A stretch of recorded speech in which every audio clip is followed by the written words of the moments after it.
Hello friends, welcome to JNC. Friends, इस video में हम हीट के बारे में थोड़ा सा इन्फॉर्मेशन शेयर करेंगे। तो friends, EM wave and heat and flame और फायर, है ना, इस बारे में हम बात करेंगे। तो EM wave can produce heat through their absorption in material, solid, liquid और गैस। तो जो इलेक्ट्रोमैग्नेटिक वेव है वो हीट प्रोड्यूस कर सकती है थ्रू इट्स ऑब्जॉर्प्शन, है ना, उसके एब्जॉर्प्शन के through in different materials, solid, liquid और गैस। इसीलिए हम इसको केमिस्ट्री में पढ़ रहे हैं, नहीं तो मैं इसको फिजिक्स में पढ़ा था। ये तो एक पॉइंट हो गया। सेकंड पॉइंट की बात करें, this happens when electromagnetic waves interact with material and atomic vibration frequency matches less और मोर, है ना, डिपेंडिंग, ज़्यादा या कम मैच करती है with frequency of electromagnetic wave, है ना, फ्रीक्वेंसी ऑफ इलेक्ट्रोमैग्नेटिक वेव। इसको मैं बोल रहा हूँ EMWF, है ना, और इसको क्या बोल रहा हूँ, एटॉमिक वाइब्रेशनल फ्रीक्वेंसी AVF, है ना।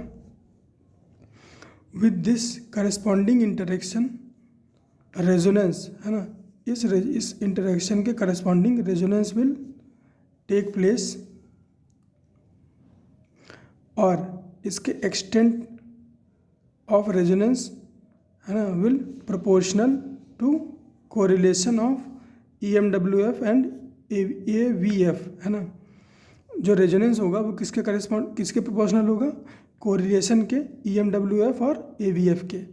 कोरिलेशन का मतलब मैंने आपको पिछली वीडियोज़ में बताया है और एक बार फिर से बता दे रहा हूँ। कोरिलेशन का मतलब होता है सिमिलैरिटी, है ना, कोरिलेशन का मतलब होता है सिमिलैरिटी।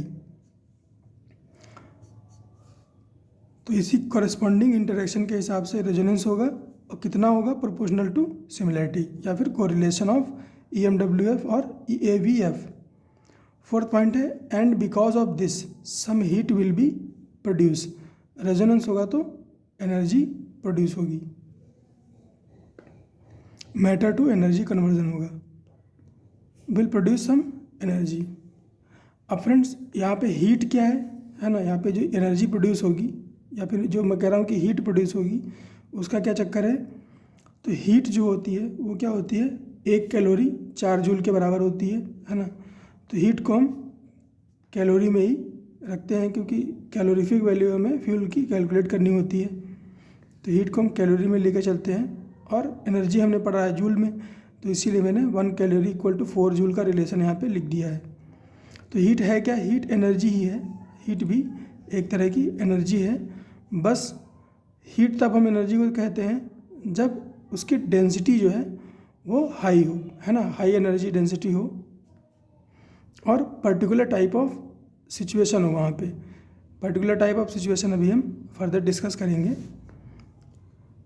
तो इसको हम क्या बोलेंगे, फ्लेम बोलेंगे, है ना।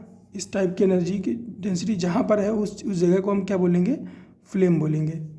तो मान लीजिए मेरे पास एक लैंप है ना, लैंप है, ये इसका जो बेस है ये क्या है, ये फ्यूल सोर्स है और यहाँ पर एक ट्यूब लगा हुआ है ना, एक ट्यूब लगा हुआ है और यहाँ पे कुछ बत्ती जैसा लगा हुआ है और मैंने इसको यहाँ पे लाइट अप कर दिया, यहाँ पे इसको लाइट अप कर दिया, तो एक फ्लेम बन गई, है ना, एक फ्लेम बन गई, जैसा कि आप लोगों ने देख रखा होगा, कैंडल जब आप जलाते हो तो फ्लेम बन गई। तो जो फ्यूल है यहाँ से कैपिलरी एक्शन के थ्रू यहाँ तक पहुँचेगा, फिर यहाँ पे उसकी बर्निंग होगी और करस्पॉन्डिंग फ्लेम क्रिएट होगी। तो फ्रेंड्स, जो फ्लेम होती है उसके 3 हिस्से होती हैं। जो उसका सेंट्रल हिस्सा होता है उसको हम क्या बोलते हैं, कोर बोलते हैं। क्या बोलेंगे, कोर। और जो मिड का हिस्सा होगा उसको हम क्या बोलेंगे, मिडवे।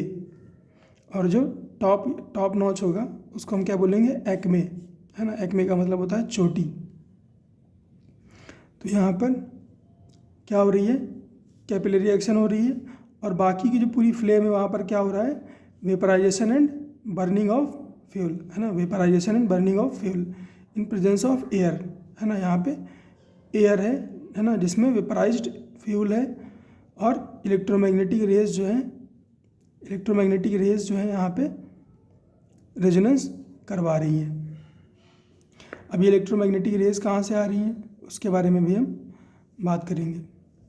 तो जो एक्मे है वहाँ पर लोएस्ट IR रेडिएशन है ना, यहाँ पर जो है लोएस्ट IR रेडिएशन है, और जो मिडवे है वहाँ पे मॉडरेट IR रेडिएशन है, और जो कोर है वहाँ पे हाईएस्ट IR रेडिएशन है। इसका मतलब क्या हुआ, इसका मतलब ये हुआ फ्रेंड्स कि अगर आप यहाँ पे हाथ रखोगे तो सबसे ज़्यादा जलेगा, है ना, क्योंकि यहाँ से भी रेडिएशन जा रहा है, यहाँ से भी जा रहा है, यहाँ से भी जा रहा है, और यहाँ से भी जा रहा है। यहाँ पे हाथ रखोगे, है ना, यहाँ पे हाथ रखोगे तो कम जलेगा क्योंकि यहाँ पे केवल यहीं का रेडिएशन है। यहाँ पे रखोगे थोड़ा ज़्यादा जलेगा, यहाँ पे रखोगे सबसे ज़्यादा जलेगा। कुछ इस तरह की इसकी हीट ट्रांसफ़र की सिचुएशन होती है।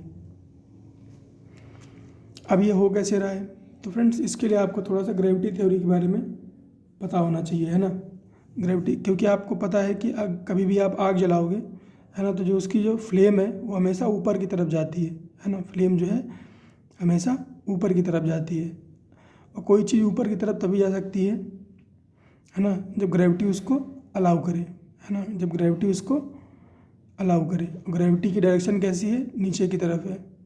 तो इसका मतलब ये हुआ कि इसके अंदर कहीं ना कहीं ग्रेविटी डिस्पर्स हो रही है ना, इसके अंदर कहीं ना कहीं ग्रेविटी डिस्पर्स हो रही है।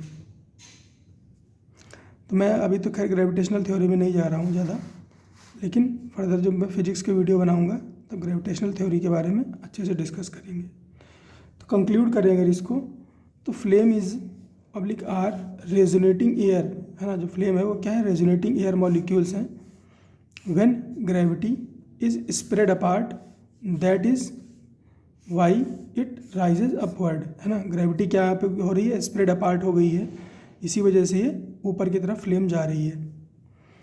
और फ्रेंड्स इसके अलावा ये जो आप देख रहे हो यहाँ पे, है ना, इसी को प्लाज्मा बोलते हैं, है ना। ये जो मैंने आपको चीज़ें समझाई हैं इसी को प्लाज्मा बोलते हैं। अब आप सोच रहे होगे कि रेजोनेंस क्या होता है एग्जैक्टली, है ना। रेजोनेंस मैं आपको बहुत अच्छे से बता देता हूँ। रेजोनेंस फ्रेंड्स होता है magnitude gradually rising and falling, and after every half cycle, है ना, it takes 90 degree phase change. तो रेजोनेंस में क्या होता है, मैग्नीट्यूड पहले राइज करेगा, फिर 90 डिग्री का फेज चेंज लेगा, फिर फॉल करेगा, फिर 90 डिग्री का फेज चेंज करेगा, फिर ऊपर जाएगा। तो इस तरह से हमें क्या ट्रायंगुलर वेवफॉर्म मिलती है। इसी तरह से ऑसिलेशन की अगर बात करें, एक तो चीज़ होती है रेजोनेंस, एक चीज़ होती है ऑसिलेशन। तो ऑसिलेशन में क्या होता है, मैग्नीट्यूड चेंज करता है साइनोसॉइडली, है ना। मैग्नीट्यूड क्या होता है, साइनोसॉइडिकली चेंज करता है, और फेज ऑल्सो चेंजेस साइनोसॉइड, है ना। तो ऑसिलेशन में मैग्नीट्यूड और फेज दोनों ही साइनोसॉइडली चेंज करते हैं। तो यही डिफरेंस है रेजोनेंस और ऑसिलेशन में। तो फ्रेंड्स आई होप आपको चीज़ें समझ में आई होंगी। तो मिलते हैं फ्रेंड्स नेक्स्ट वीडियो में।